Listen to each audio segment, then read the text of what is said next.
Assalamualaikum warahmatullahi wabarakatuh. DC lapangan pinjaman online tiba-tiba datang nagih ke kantor nasabahnya. Apa penyebabnya dan bagaimana cara mengatasinya? Dari sekian banyak nasabah gagal bayar di pinjaman online ini, banyak yang masih ketakutan ketika didatangi DC lapangan ke kantor. Sebenarnya apa sih penyebab dari DC lapangan pinjaman online tiba-tiba datang ke kantor? Nah, hal ini akan kita bahas sama-sama.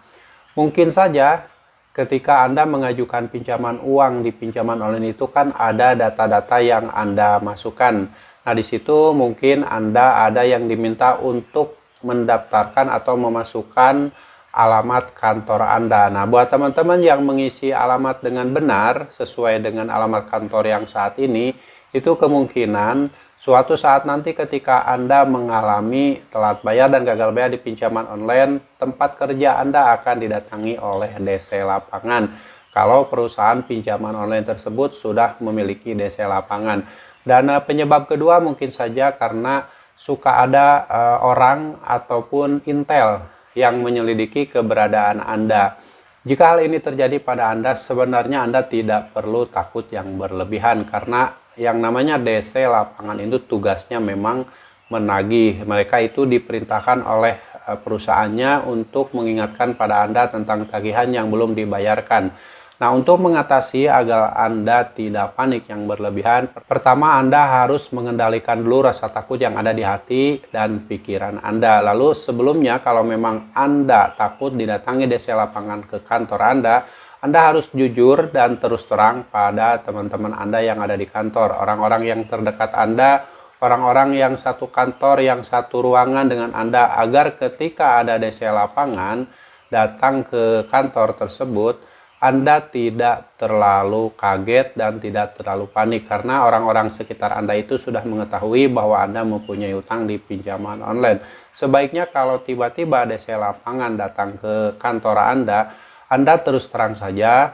Kalau misalkan Anda memang sudah tidak sanggup bayar, sampaikan saja bahwa Anda tidak sanggup bayar.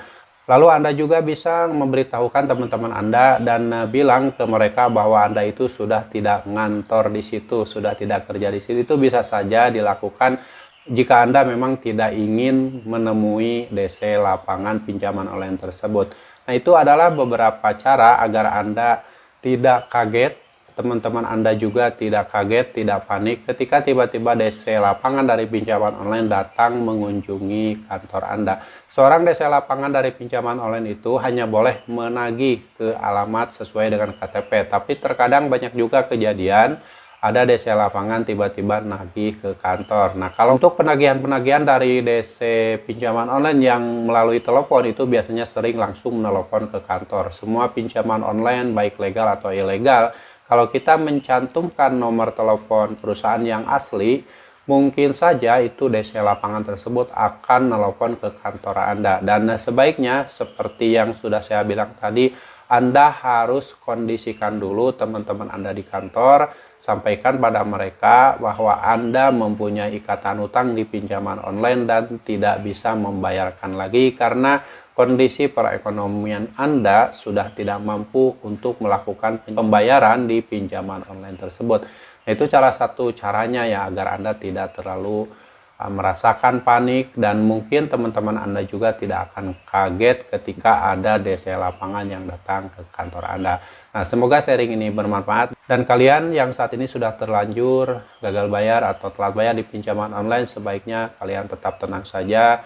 Yang namanya gagal bayar karena faktor ketidaksengajaan itu tidak bisa dipaksakan, karena sebenarnya karena keadaan ekonomi Anda sudah tidak mampu bayar dan tidak mungkin membayar utang di pinjaman online.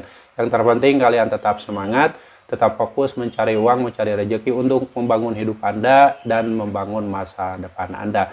Jangan lagi memikirkan pinjaman online, jangan memikirkan DC lapangan. Berubahlah mindset Anda dan berusaha bangkit dari keterpurukan dengan beraktivitas seperti biasa, seolah-olah Anda tidak pernah punya utang di pinjaman online. Itu tujuannya agar Anda bisa fokus dengan aktivitas Anda. Jangan sampai Anda menghancurkan hidup Anda hanya demi menyuburkan pinjaman online. Oke, semoga bermanfaat. Sampai jumpa lagi di video saya selanjutnya. Wassalamualaikum warahmatullahi wabarakatuh.